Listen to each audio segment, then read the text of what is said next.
Okay, now it's time for the Marv Levy Impact Award. And unfortunately, Coach couldn't be here, but he's doing well. He's 99 years old. Let's hear it for Marv Levy. How about that? He turns 100 in August, and I hope he could be here next year. How great would that be?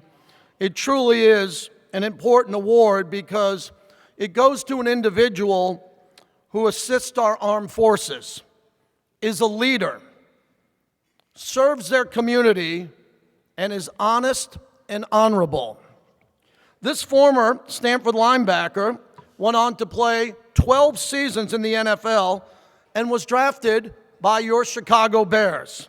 He played 150 games in the league and was the Man of the Year twice with both the Rams and the Panthers. A man who consistently gives back to multiple foundations and charity efforts. This is Chris Draft.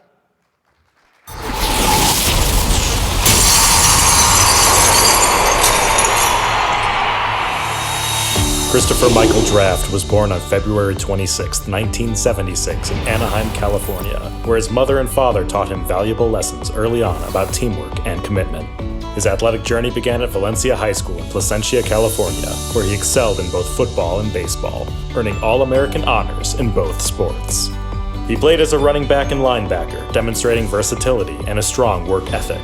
As an honor student and active member of the school's leadership organization, Draft's dedication has extended beyond the field. He credits his parents with how they challenged him and his brother to be teammates people could count on and always give their best. Draft continued his education and football career at the prestigious Stanford University, where he was a 4-year letter winner and a 3-year starter at inside linebacker. He started his run as a Cardinal as a true freshman, initially playing as a strong safety, but transitioning to linebacker. He earned second-team All-Pacific 10 conference honors twice and accumulated 316 career tackles, 6 sacks, and 2 interceptions. Draft graduated with a degree in economics, balancing academic rigor with athletic excellence. Draft was selected by the Chicago Bears in the 6th round of the 1998 NFL Draft and went on to enjoy a 12-year career as a dependable, versatile linebacker. Throughout his time in the league, he played for 6 teams: the Chicago Bears, San Francisco 49ers, Atlanta Falcons, Carolina Panthers, St. Louis Rams, Buffalo Bills, and Washington Redskins. Draft made a significant impact during his 5 seasons with the Atlanta Falcons, where he was a consistent starter and a leader on defense. He also served as a team captain with the Carolina Panthers, further demonstrating his leadership and value in the locker room. Known for his intelligence, adaptability, and toughness, he contributed across multiple defensive schemes and special teams units. Over 150 career games with 89 starts, Draft cemented his reputation as a steady presence on the field and a respected teammate in every locker room he entered. Draft remained a formidable presence on the field for an impressive 12 seasons, despite facing serious health challenges. His severe asthma led to multiple hospitalizations during his tenure in the NFL.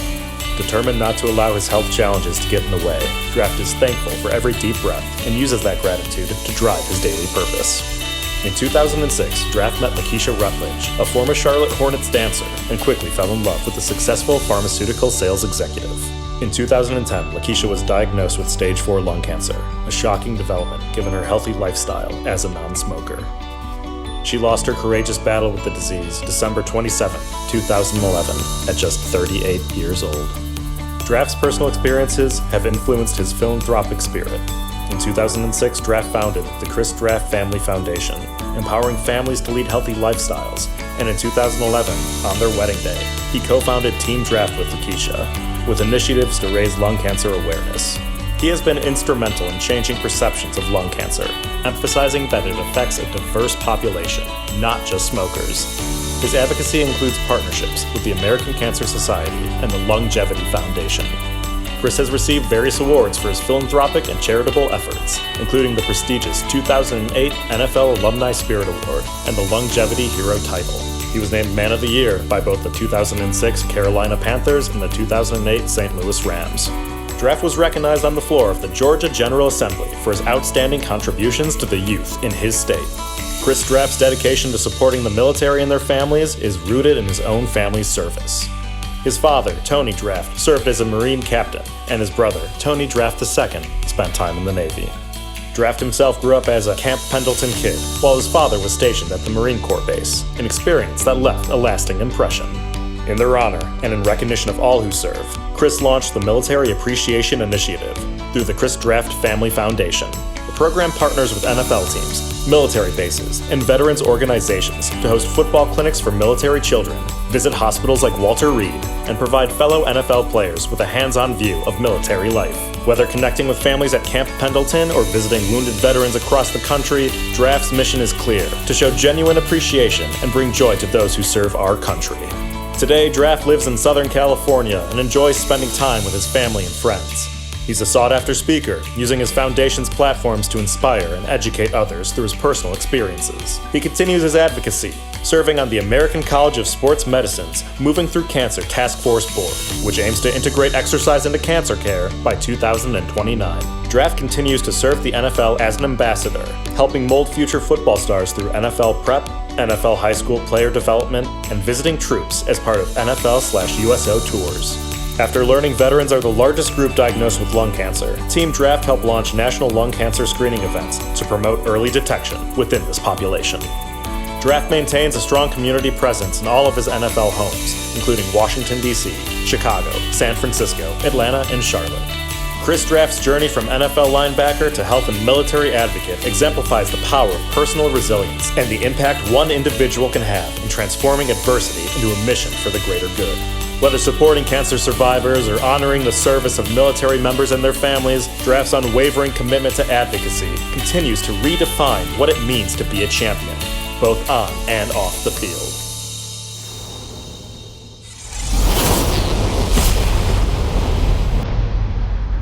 The Gridiron Greats welcomes Chris Draft into their Hall of Fame.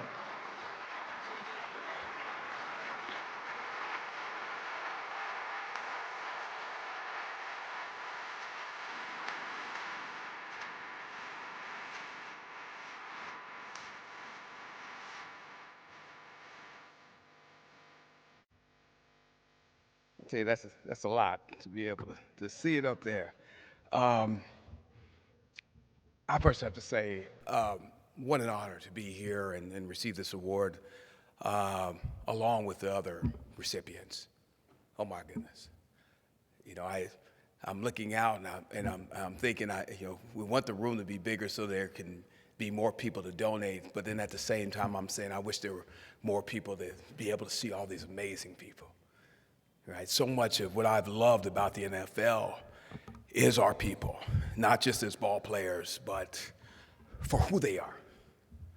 Right? I think all my teammates will kind of raise their hand when they know that I've been committed throughout my football career to get to know who they are, and being able to do that I can be confident when they do something amazing, that I knew it was possible.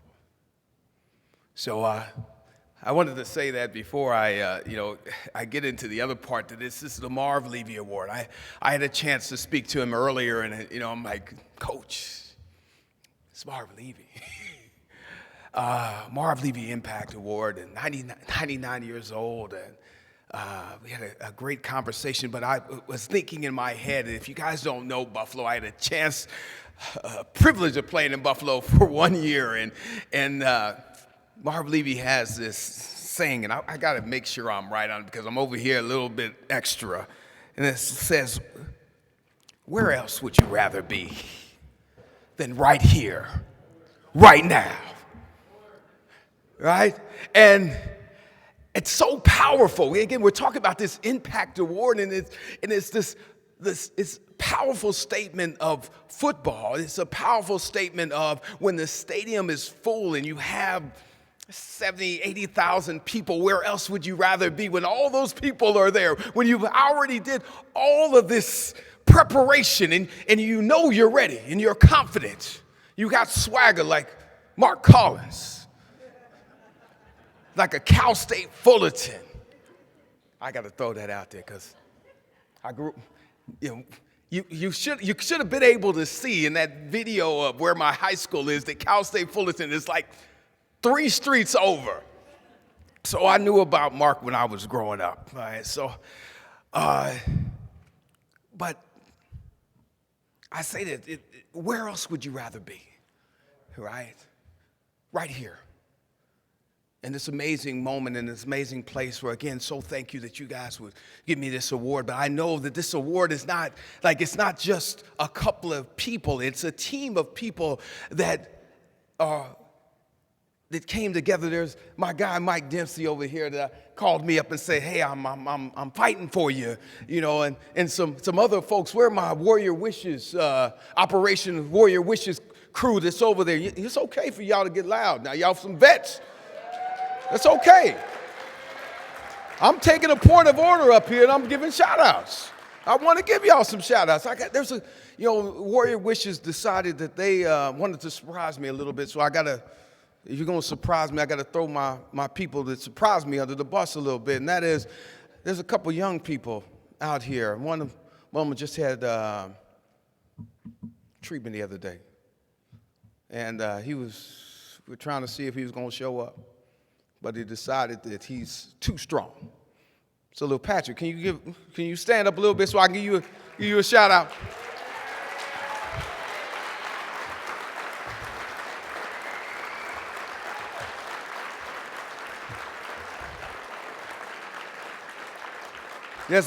There's another young man. He was wearing the flyest pink suit, and he lost his father, and so he's here with his mom. And he told me that he was going to try to show me up tonight with his pink suit. So if you guys didn't see him, you know he was going around getting awards. I want to make sure, brother, go on, stand up there. Show off that suit a little bit.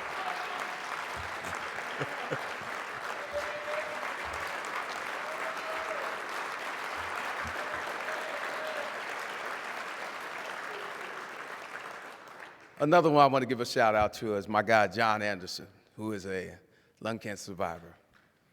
Lung cancer survivor.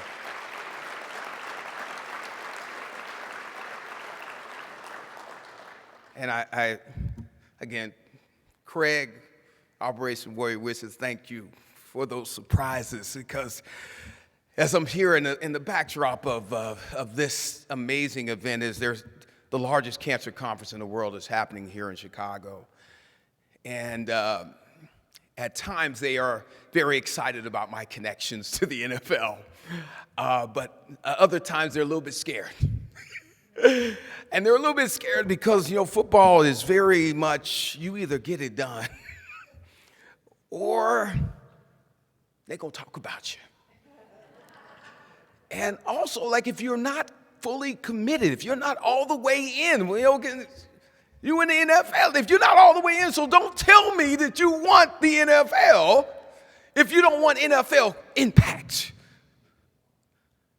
And the difference where in the NFL, that impact is a Super Bowl championship.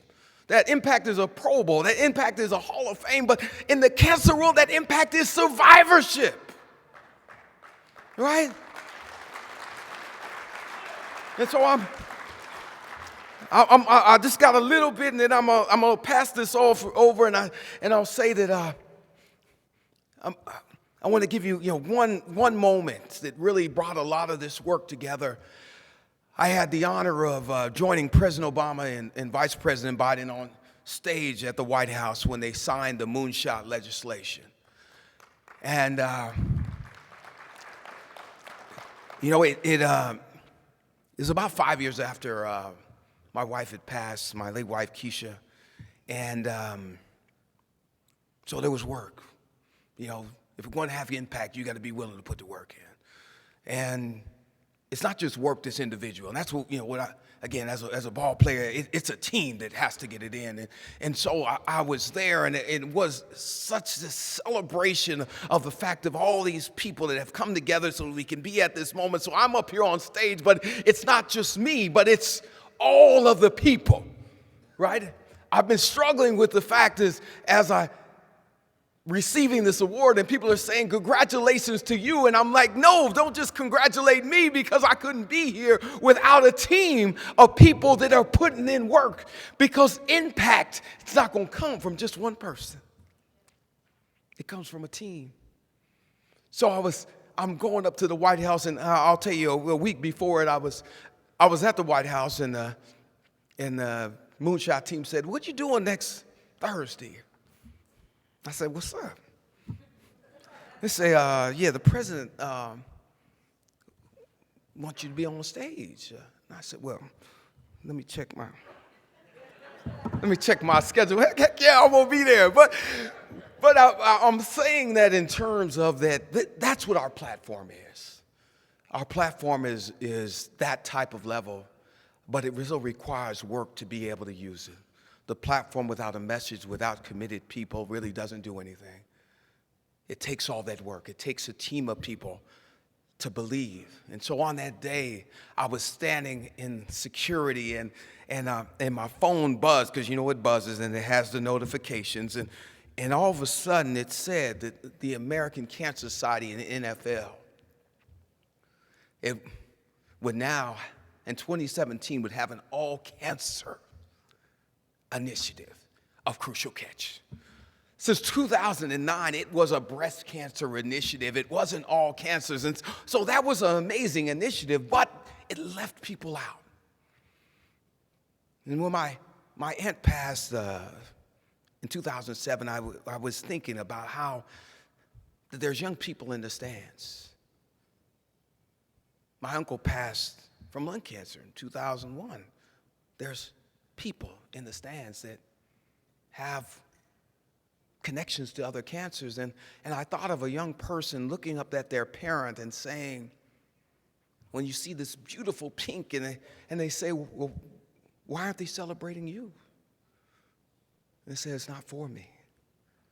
So on that day, I was so excited, because I was able to call up my dad's side of the family and be able to say to them, it's for you now. And it's for everybody. No one at that game is left out. Now, there might be only a few on the field, because you only get so many people on the field, but the initiative says that no one is left out. That was insecurity. And then I was on stage, and I was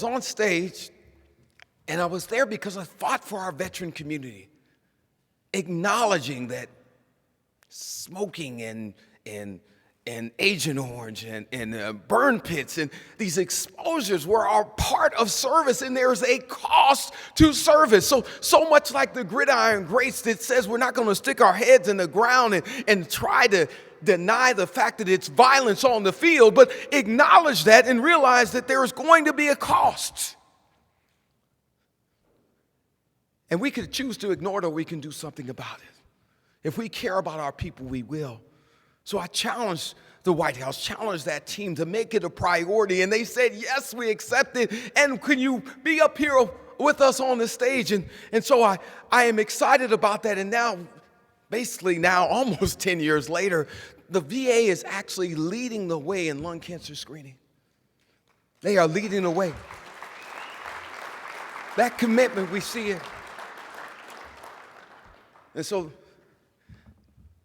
after that, I had a chance to be in a room with Vice President Biden at the time, and we talked to NYPD, FDNY, DOD, and again the VA, and talked about to them the same thing. What are those exposures? Being honest about what's going on, being honest about dangerous professions, and acknowledging that cost so that we can stand up for it. So I want to say thank you for allowing me to be here. Thank you for this award.